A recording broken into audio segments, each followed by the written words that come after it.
What's up? I'm Kevin from PowrHouse. We've been using Kaya for about 1.5 years.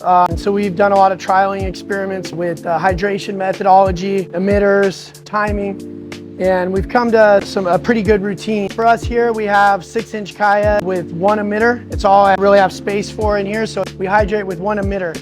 And I didn't know how it would be possible and duration, but through the last 6 months, 1 emitter hydration with a 0.29 rivulet is 2.5 hours with 1 emitter, about 1 hour and 15 to 1.5 hours with 2.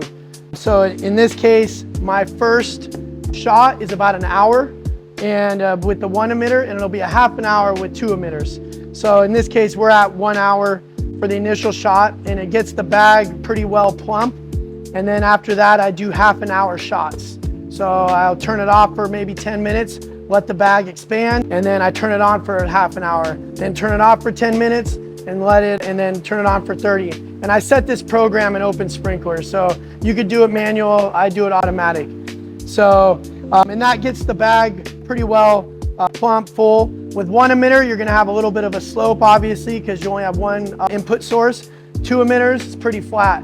Regardless of the emitters, number of emitters, if I'm putting a delta on top of the bag, which we have over here, so it'd be like this on top, I set it on top. When I do that, I make sure I scratch the surface.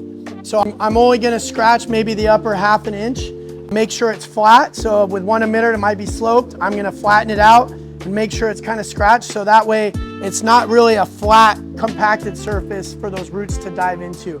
I am not fluffing the bag. I get that question a lot. Do you fluff the Kaya bags or compressed cocoa? I do not.